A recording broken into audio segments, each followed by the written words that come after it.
We'll begin with things that we are more likely to be familiar with. Being in South Australia, I guess some of you would have been down to Narracourt.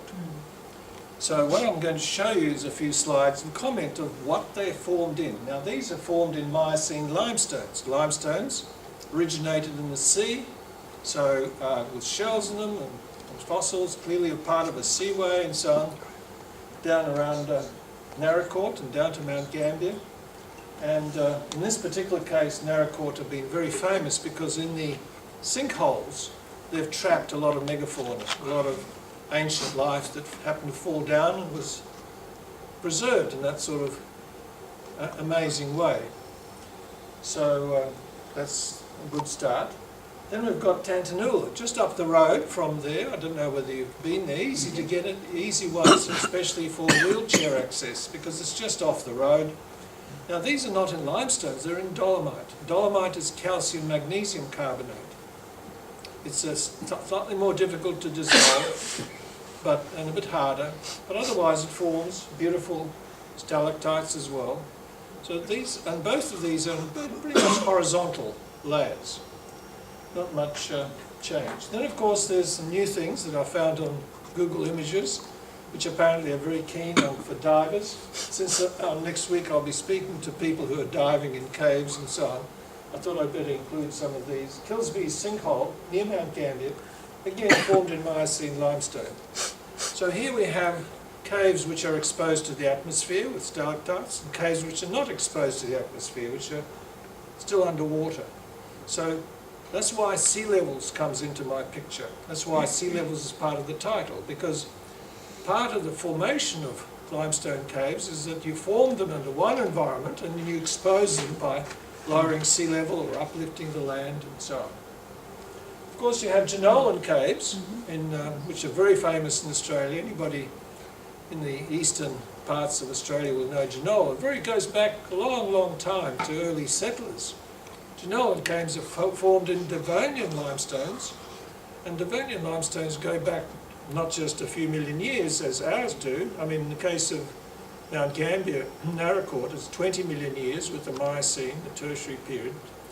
These ones, the Devonian, goes back to before the Gondwana period, before the glaciations. They're sort of about 380 or something million years old, and they're all being squeezed up and tilted. I mean, the rocks there are folded. It's part of the eastern ranges of Australia.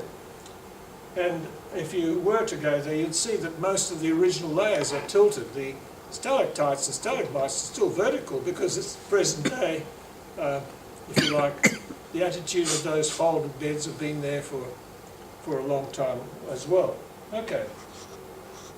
Have you ever seen these? Yes. So there we go. Anybody here who has seen these? These are gypsum. Thank you. Yes, so this was a surprise for most of you.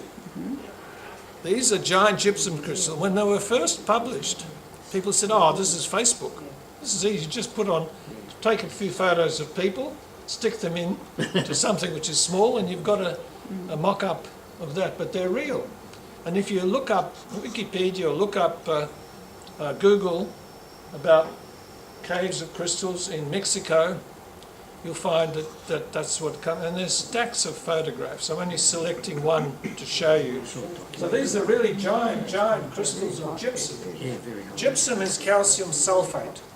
Calcium sulfate. So if we were to take seawater and evaporate it, as you do in brine pools and so on, the first things that will precipitate will be actually limestone. Calcium carbonate will be the first thing. That's why most animals, most shells are made of calcium carbonate. It's the simplest thing for any animal life to digest and to excrete, if you like, and form part of its shell is calcium carbonate, limestone.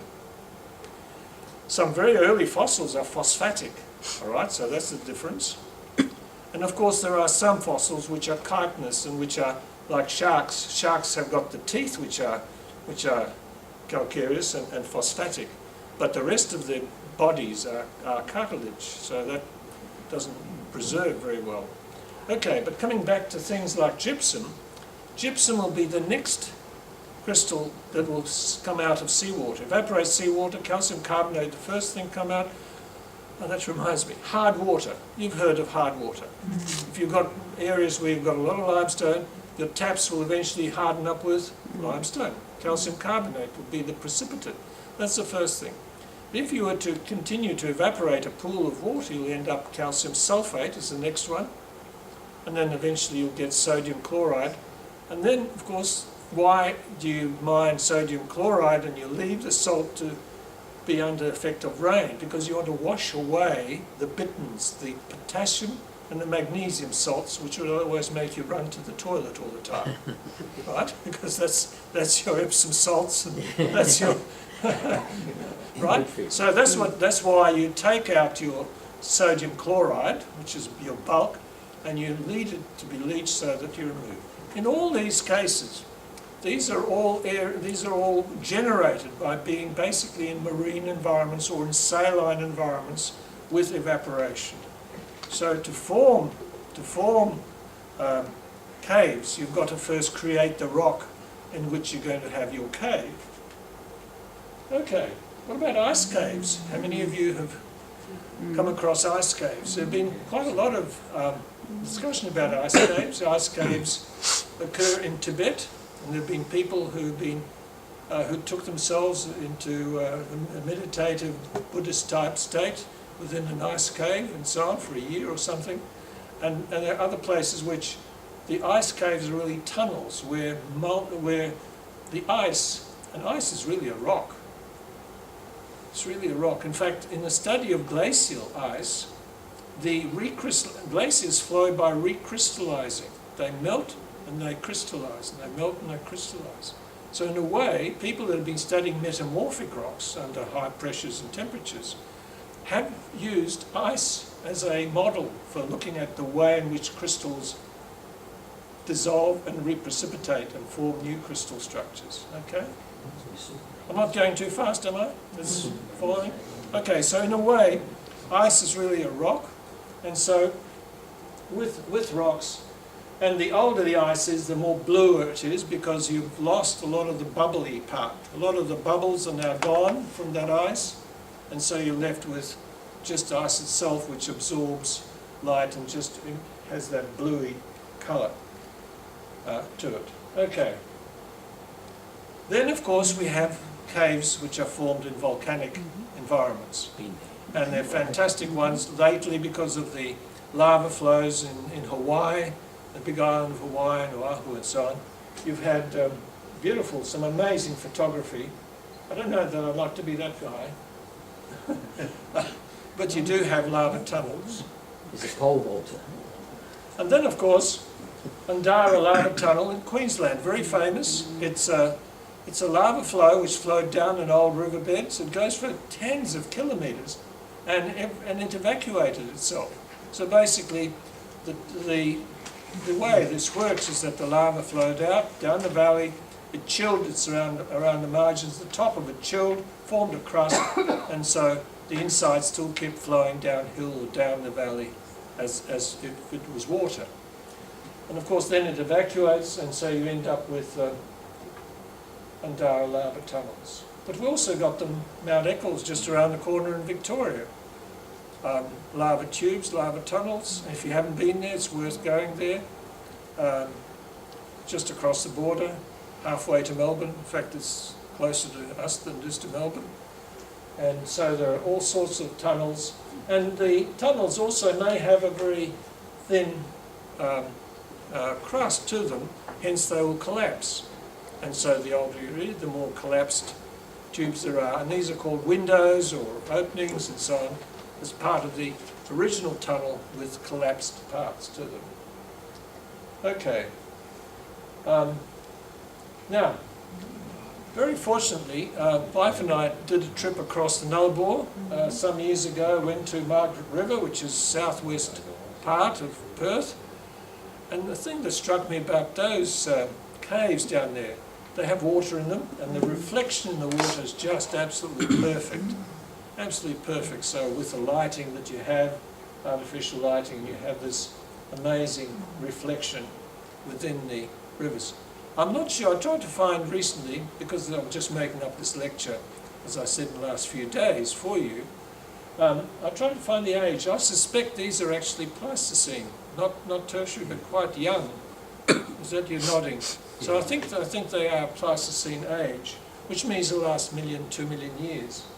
Still basically your dune limestones, if you like, and then solidified, and then having those. Now Kelly Caves and Kangaroo Island is the same sort of age, but most of you will probably know this one, Admiral's Arch. So whilst it's not a cave, it is an arch, and it shows you the principle of which caves can form in very, very young limestones. Now these are dune limestones, in the sense they're actually parts of the Coorong, if you like, parts of the coastal dune, made up of 90% shell fragments, or 90 or 80 or whatever you want, basically dominated by, by shell fragments, which are soluble. And once you have them up in the sky and you have rain, then you'll form, they'll dissolve, some of it. I'm not sure you're familiar with aragonite and calcite, but there are two types of calcium carbonate in living organisms. Calcite, oyster shells are made of calcite, but turbo shells and pipes and so on are made of aragonite. Aragonite is less stable. It's the same composition, but different structure, and it dissolves readily. So if you go to the Murray Cliffs, you'll find whole oyster shells, but moulds, internal and external moulds. The shell itself is gone of anything that was aragonitic. All right? It's just a little subtle thing that you may not have known about. Calcite and aragonite. And most mollusks are made of aragonite. And that also gives you the mother of pearl type structure. Okay, it's aragonitic. But calcite is more stable, and that's typical by the oysters. Okay. So now we move on. Caves on Earth. So just a little sort of summary of what we need to talk about. So lava flows certainly form tunnels. All other caves require some sort of soluble rocks or ice to be created. And suitable rocks are limestone, dolomite, gypsum, and even laterite. I've yet to explore that part. I know that Rolly Twidell in our department, now retired, had talked about sinkholes in the laterites in Northern Territory. Now, whether those sinkholes ever developed into tunnels or tubes, I've yet to ask him. But I haven't picked it up in literature, but I wouldn't be surprised if something like that did occur. After all, if you do hit sinkholes, as you do, then clearly there's been a solution process going on in that sort of material. But it would be unusual. Most were first deposited in marine and hypersaline, meaning very salty environments with evaporation. And then, of course, you have to expose them to weathering and solution. Now, when we talk about sea levels, and this is why this is one of my titles, Sea Levels and Caves, is because we've been experiencing on Earth tremendous changes of sea level. Some of these changes have been due to major ice ages, and some have been due to actual Earth tectonics, where the Earth itself has moved up and down. Now these are photographs from Vietnam, and I think anybody who's travelled in southern China will know this sort of karst topography with these peaks of limestone. You go through rice paddies, and then you have this thing rising up, and often monasteries are built there, and lookouts and so on. So quite fascinating geology, which is called karst, K-A-R-S-T, karst topography within a limestone area. So originally it was part of the seaway. It was depositing limestones, and then it was uplifted, or maybe folded, or maybe involved with some earth movements, but basically uplifted, and the rain then affects to dissolve out and leaving behind pillars of remnants, if you like, of that. So we have got daily and seasonal weather changes, of course, accumulate to create longer climatic effects, and I'll talk about these in a minute when I show you the sort of graph of what the Earth has experienced over the last million years. Fascinating example, and of course Napier in New Zealand is also, back in 1931, had a few earthquakes and suddenly found itself a few metres up in the sky and destroyed the whole town. So if you want to see some architecture which is all built after that event, that's the Nouveau, what's it called again? Deco, isn't it? Deco, Art Deco style, so many buildings. We have a lot of Art Deco in Adelaide actually. The more I recognise Art Deco, I said, boy, here it is in Adelaide. So Art Deco is a particular style of architecture, and Napier in New Zealand is just full of it, because it was all built after the virtually total destruction after that earthquake in 1931. But the one here at Nice, at the 2004 earthquake, and Nice Island lies offshore, just on the side of the trench, the Java Trench. If you've got Sumatra and Java, just imagine Java and then Sumatra. Nice Island lies offshore, and it was one of the ones where you've got the subduction going on and the trench is being pulled down. This is part of the thing which has risen up. It's the islands which offshore, which by compensation of the rest of it being dragged down, this rose up by a metre or two. So clearly you had coral reefs which were there at sea level, all of a sudden finding themselves up in the sky by a metre or two. Okay. So local tectonics affects relative sea level, and it's best seen in uplifted and tilted shorelines. And we've got some lovely examples around Australia in the Huon Peninsula and Mount Gambier, and I want to show you some of these. Now this is a good friend of mine, John Chappell, who did a PhD with me in Canberra way back in, when did we do our PhDs? In 65, 68, came here 70. So he was there, and he went off to Papua New Guinea on the north part, the Rai coast, Maclay, yes, the Russian explorer who gave the name to the Rai coast. On the Rai coast is a whole series of terraces, coral terraces, which were made to sea level at the time. And by studying those coral terraces, he was able to work out the whole sequence of sea level changes formed at a steady rate. So Vic, can I ask, are they similar to the types of terraces you get down along the Coorong towards where the Tantanoola cave is? Here we are. Oh, okay. Here we are. We're going to our own equivalents. Our coastal sediments deposited in the last 2 million years around the coast, so we have very stable coasts over on the Eyre Peninsula, but as soon as we get to the Adelaide zone, it goes all over the place, St Vincent, and then down towards Mount Gambier, it's continuing uplift like that. So it's like a tape recorder, which has been continually moving at a slow rate. So we have a steady rate of just a few centimetres in a year. But every time sea level comes up for a while, it forms its own beach and dune sands, and then sea level drops, and it doesn't come back to the same. The land keeps rising slowly. So you end up having a succession of changes in this sort of way. So uplift rate of 7 millimetres every century, very slow, but it appears to be very steady. So continuing slow uplift of the Mount Gambier area has exposed these ancient beach dune systems. So warm, cold, warm, cold, warm, cold, and so on.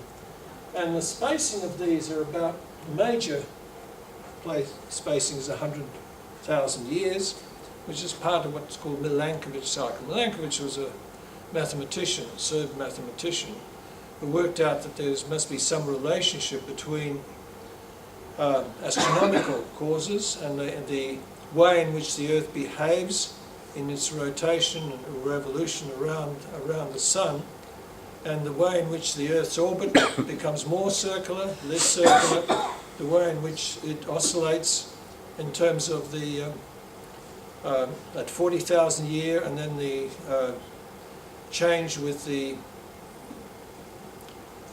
25,000 year cycles. Anyway, you have all these set of cycles which are the Earth's orbit. And he said, well, these probably affect ice ages. Now, he was a mathematician.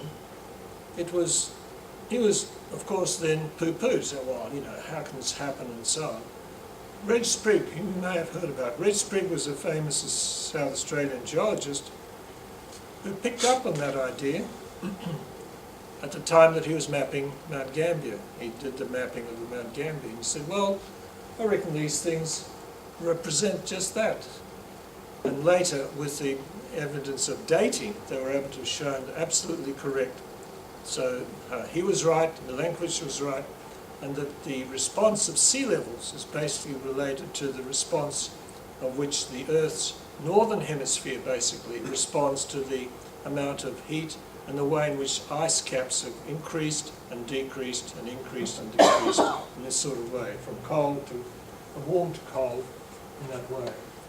So why am I showing this? Well, I'm showing this because these changes of sea level have in fact affected caves, formation of caves, and in this case you have Narracourt caves, which are back at about 700,000 years ago, during the time that they were back here, West Narracourt, East Narracourt dunes.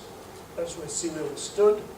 But the caves at Narracourt themselves are in the underlying Miocene limestone, 20 million year old limestones, when it was all part of the great seaway of the Murray Basin.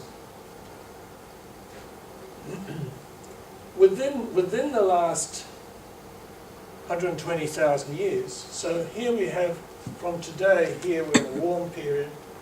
The coldest period of the last ice age was 20,000 years ago. It was the peak of the last ice age. Before that, all sorts of oscillations. And the last time it was very warm, with a work-line range formed 120,000 years ago. And studies made within, see, we've got access to now excellent dating, within the speleothems, which are the, speleothem is just a common word to talk about. Speleo means cave. Speleothem means they're both stalactites and stalagmites. The formation of stalactites and stalagmites is not random, it's not all over the place, it's related to the way in which moisture is there, the way in which percolation of groundwaters occurs. And so one can tie in these various features between effects in that sort of way. So we've got humans arriving here in Australia something like 55, no more than 60,000 years ago, and we've got these changes through. And also, oh, that's right, this graph also has the freshwater lake systems of Mungo and southwestern Victoria. So we've got the Mungo lake systems important in the Arumpo and Lake Mungo areas. So we can see that we have had, there's good records of climatic changes which are accompanying sea level changes as well. We're living now at a time of high sea levels. The majority of the time, if you were to draw an average, what is the average over the last 100,000 years or the last million years? It's about 45 metres below what we have today. With 45 metres below as an average, you can walk across to Tasmania, Kangaroo Island, no problem, right? And most of Spencer Gulf is 50 metres or less. St Vincent Gulf is 40 metres. And when sea levels were majority part with St Vincent, our Gulf St Vincent, it was a dry area with a lake in the middle. In fact, I was involved with doing some drill core, not drill core, actually vibra cores in the middle of St Vincent Gulf. And right at the very last day when our funds ran out, we did a beautiful core in the middle and penetrated what 4 metres was our max of 4.5 metres of core. And as we pulled it out, everything went, so we lost that core. But we did have enough other material to really be interested in the fact that right in the centre of our St Vincent Gulf is an area which, unlike the margins, was totally soft. It had never been calcified, never been calcreted. Everywhere else around, if you know what calcretes are, with these hard carbonates that the fence of government houses built, calcrete, lumpy carbonate, soil carbonates. Those occur under St Vincent Gulf until you get to about 40 metres depth contour. And beyond that, you have just no calcretes because it was always wet, always damp in that area, right? Do any of you remember when they brought in a wonderful drilling ship to try to test for petroleum in the Gulf? It cost millions of dollars to bring it in. And it's a three-legged thing and it tipped over. They didn't bother to ask me where to put it. I could have told them it's the edge of the lake, so one leg was going to go keep sinking in. So it took another few $1 million to bring out another piece of equipment from Singapore to pull this one out. You know, engineers do imagine that everything's the same. It's just all concrete underneath, or it's all soft sediment. They don't bother to ask people who are at the variety of things. It ain't all the same, right? Okay, so what I'm coming back now is that sea levels have played an important role in the formation of caves. And so if we take, there's another case here, where if we go back to the previous high stand, 120,000 year area, 120,000 years of work-line range formed, and we trace that, walk that around the countryside, we end up seeing that over here in the Gawler Craton area, over Fowler's Bay and Venus Bay and so on, Coffin Bay, it's all pretty much the same. Once you get to the central gulfs, there's up and down, so the gulfs have been sinking. Mount Lofty Ranges is going up because you have at Normanville that same age of sediment is 10 metres up in the sky. So this part of Mount Lofty Range is still rising up slowly. Okay, you move east of Mount Lofty, you go to the Murray Lakes, and about the same, not much change. But as soon as you move towards the southeast, towards Mount Gambier, up you go. So they've been rising. So it's kind of a lovely way of mapping what has happened to the Earth's crust over a certain small time interval. Magic, I think, to be able to say something about the way in which the crust has changed its elevation. Is that linked to the volcanism under Mount Gambier? And that Could be. Well, here we go. The youngest volcanoes of Mount Gambier are only 5,000 years old. So they're well within the... In fact, I was privileged to be shown by Bob Delgano, who lives down there now as a geological survey guy. He took me around to Mount Shank area. He said, have a look at this, and underneath the volcanic ash of Mount Shank were the Aboriginal middens. Mm. So, you know, they certainly had it in their stories of Fire Mountain and so on. It's part of their storytelling. But anyway, that's where you have this magnificent story about changing sea levels in our state. Right. So, now to Mars. You're wondering, when do I get to Mars? Well, here we are.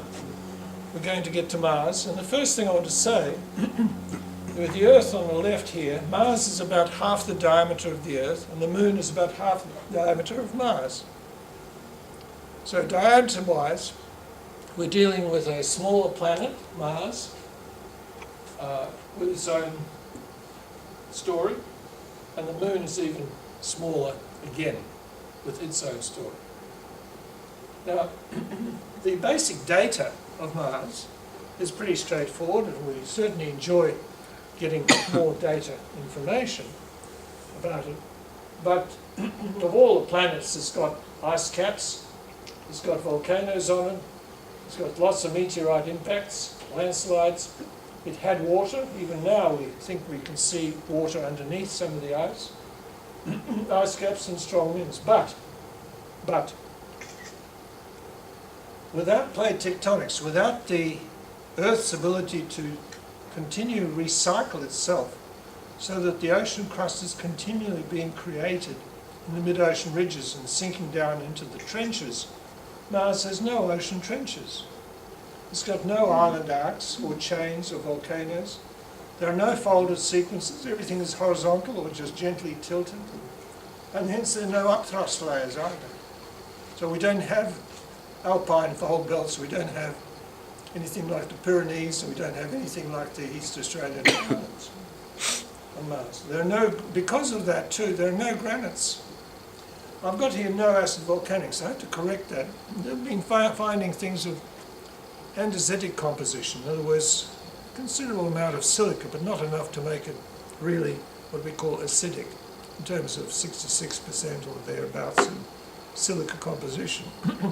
But there have been areas in Mars where they're found to have some differentiation, not just basalt, but at least some evolution of that basaltic magma into something which is less silica, sorry, more silica rich and more andesitic in type. I've got here rare metamorphic rocks on the surface with a question mark. I can imagine that there would be in some of the volcanoes volcanic bombs like we have down in Western Victoria, the olivine material carried from depths, which would be an indication of high temperatures or high pressure rocks. So there may be equivalent things on Mars. We simply haven't explored that enough to find whether anything carried up by the volcanoes on Mars which would indicate something from depth in the Martian mantle and the Martian crust. Okay, volcanoes are very few on Mars as a result, so that we have the largest volcanoes, Olympus Mons, and then 3 here and another couple over here on this side. So with the Earth's crust being continually mobile, we have island chains, like Hawaiian island chains, in Fiji and so on. So there are many on Earth. As the crust moves with the hot spot coming up, the Earth's crust has moved, so new volcano, new volcano, new volcano, and as the old volcanoes die away, they slowly fade down under sea level and get washed away and become guyos or flat-topped ocean mountains, essentially. But on Mars you don't have that movement. Everything is kind of frozen into this state, so therefore the lavas which start going build up into huge domes. In topography, the southern hemisphere is the one, and topography here, the reds are very high, the blues are very low, and so we have, and these are areas where our landers have landed. This is the one I want to talk about. When we're going to talk about caves on Mars, the lava tunnels are on this one here. They've been pictured from that central one of that trilogy down here. And here are some of them. What I didn't know until I was preparing this talk was that whilst I had this in my record, that back in 2011, planetary cave dwellings, planetary report came out and so on, a small pit crater, which I'll show again over here, with collapsed craters and so on. And they're talking about a base on Mars.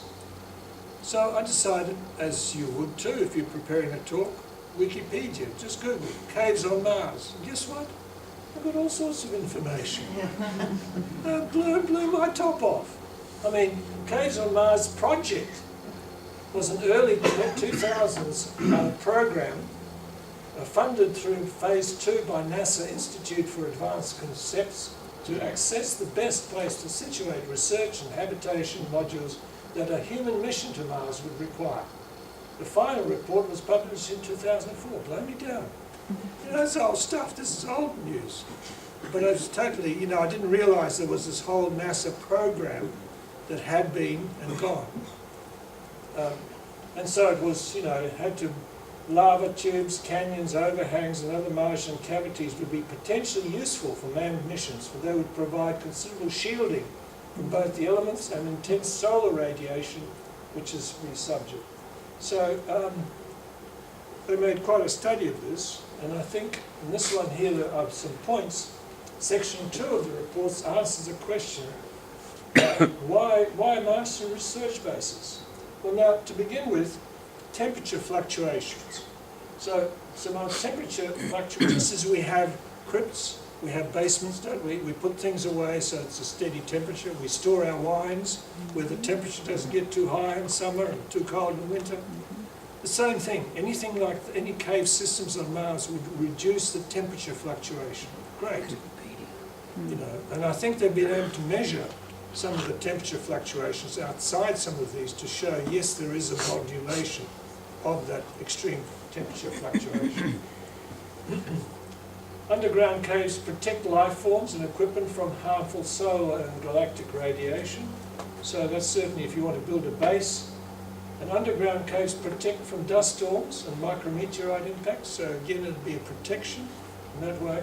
Exploring underground caves is a key scientific interest as it makes it easy to study the geology, history, possible presence of life on Mars without heavy excavating equipment. In other words, the excavation's already been done, and it's like looking at a rock section, like going to Mount Shank and seeing the cross section through through the volcano of Mount Gambier, and you see some cross-sections so you can understand its history. So it allows the easy extraction of subsurface materials such as ice and minerals.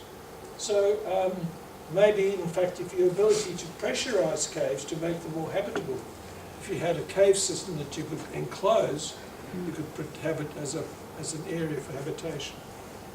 What the reading doesn't show, and I was interested to talk to a person involved with exploration on Mars. I think I was talking about an astronaut actually. Said one of the problems is engineering. We have not yet learned to engineer ourselves to land on Mars in the high altitudes of Mars. All our signs have been in the low latitudes because you had to have enough atmosphere to slow you down, to have parachutes work. There's not enough atmosphere up there to not be able to slow you down. So we've been limited, engineering-wise has been a limit to really restricting the exploration of Mars to the low latitudes and to the equatorial latitudes. Because again, it's more difficult to get into the polar latitudes. So that's kind of been a constraint. So it's all very well to have these plans to have a base on Mars based on caves if you can't get there in the first place, right? So until we find engineering ways of landing ourselves safely without crashing and ruining the equipment, until we find engineering ways of being able to lower ourselves gently down on the higher latitudes, then to really explore some of these cave systems, because some of them are in more high latitudes. Now this is the top of that central peak, volcanic area. Pavonis Mons, the central of the three peaks in the Tharsis region. Okay, there it is there. And the area here has been deemed by some to have been glaciated in the past. They had rock glaciers or ice flowing down the slope. This is very high, this is going lower. So there may be, these have been interpreted in some ways as having relationship to ice in the past. The area that I want to focus on, however, there are some places here and here, on a much smaller scale, of course. So we have this of channels and pits on the southern flank of that same mountain. So we're looking at the same mountain that I showed you before, but now we're looking at the various detailed features, and you can see these are all lava flows. And again, the sort of lava flow, perhaps I'll go to the next one here to show you this, is quite fascinating. The sinuous chains of collapsed pits transitioning into continuous uncollapsed. There's the uncollapsed segment, and there are collapsed pits where the roof of these lava tunnels have collapsed. I think this is a fascinating diagram, fascinating image, I should say. And in reading about there's quite a lot written by people who are volcanologists who are interested in the composition of the lavas, and they're basically basaltic. And there are some differences. Because Mars has got lower pressures, the contrast, the way in which lavas will come up is different to that on Earth. They're much more fluid. There's less gravity holding them back, right? And depending on the gaseous content too, those will react in different ways on Mars compared to the Earth. We have a denser atmosphere compared to Mars. The temperature contrasts are greater with us than it is on Mars, or the other way around. But anyway, there's a variety of things. And I know that I'm not a specialist in flow of magmas and lava flows, but I read a bit about it, enough to tell me, wow, this is a complex area. It's not just simple. There is contrast between the way in which lavas flow and react on Mars as compared to what they do on Earth. The lava tubes in Hawaii, for example, that I showed you, or the Mount Eccles ones across in Victoria and so on, are very different in their way, or sufficiently different in the way in which they've been created. Okay, now there's some of the details. It's called Gene, about 150 metres across and about 178 metres deep. Fascinating, two fascinating ones. Now this one here just described as a scarlet entrance. But I've been wondering whether, in fact, this is not a sand sheet by windblown, which has actually basically gravitationally collapsed into the hole. You know how it is when you have these insects which burrow down into sand, they trap ants, what are they called? And those little, anyway, and lions or something. I'm wondering whether this isn't a similar process. It has not been interpreted that way, but it strikes me as being strange to have this very smooth surface and then everything very neatly just flowing down into that hole. And this one is also interesting. We're going to have a closer look at this one. How about here? So we're now starting to see some of the detailed dune systems. There are the dune systems. You see little scratches, and there's something different happening over here. And it comes right to the edge and then basically collapses into the hole. You can see there's enough sunlight coming into this side to show you the debris, the coarse angular material coming down, and then the finer material into the lower part. Fascinating, aren't they? So yes, we do have sinkholes, we do have caves on Mars that relate to this sort of thing. I find these are just amazing. I have a friend, Mark Bishop, who has been associated with the Lunar Planetary Institute in the US, and he's currently writing a book about wind structures on Mars. He's been a specialist. He did his PhD under my supervision on the Strzelecki tracks, the Strzelecki Desert, with the dunes in that area, where he couldn't be done today because of OH&S, you know. But I said that those days, he went out, Mark, he was a CMF guy, he was well trained in the military, knew how to look after himself. He went down there in spring, summer, autumn and winter, and he made detailed analysis of the wind patterns, of the specimens collected on the dunes. So his thesis is just a magical one, which for a start isn't just a little spot on, oh yes, I've been there one day in the year or something. He made a study every seasonal change in that area and the way in which the dunes reacted. So, and he's now taking on the job of writing a book together for the Lunar Planetary Institute on the dunes on Mars, summarising the immense amount of data that is now available with this sort of material. He also, in the last 2 years, hopefully said, look, I'm really keen to do some teaching in science. So he did a master's degree in education. Do you think they employed him? No. No, people don't employ people who are too good like that. So they just said, no, not interested or something. So anyway, he's given that up and retired into doing his own thing, which is through the LPI in the US to write his book, compiling information. And this is the sort of data he has to work with. It's just magical stuff that we have now. Okay, well,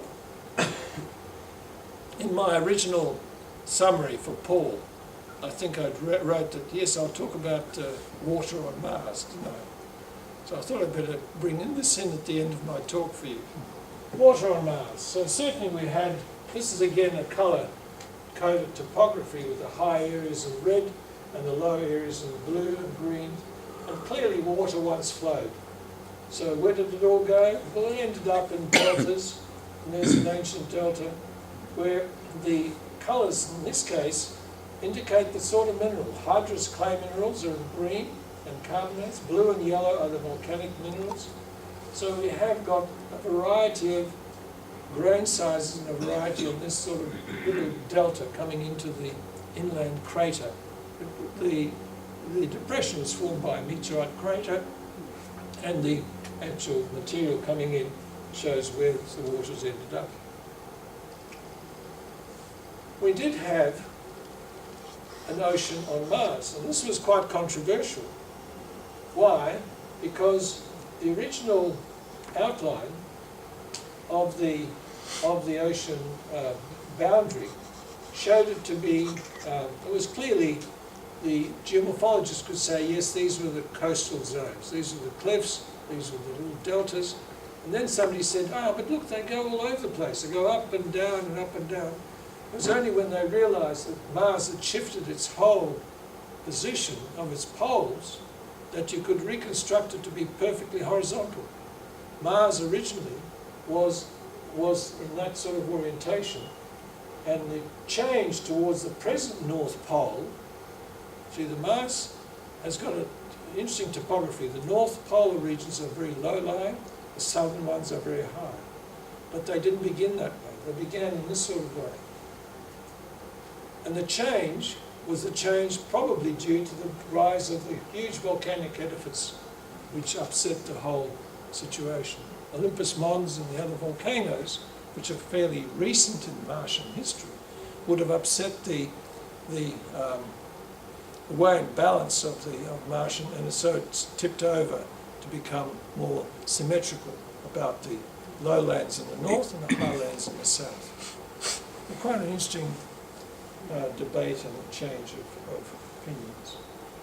Okay, mapping the abundance of water, heavy water or deuterium, the hydrogen deuterium over the Martian surface has revealed large regions that have a much higher deuterium-hydrogen ratio as a result of evaporation, so that Mars at one time had a layer estimated to be about 140 metres deep. Not very deep, but certainly covering quite a large part. Remember, Mars is only half size to the Earth, half the diameter. So it's the whole area of Mars, land area, the whole surface land area of Mars is equivalent to the continental area on Earth.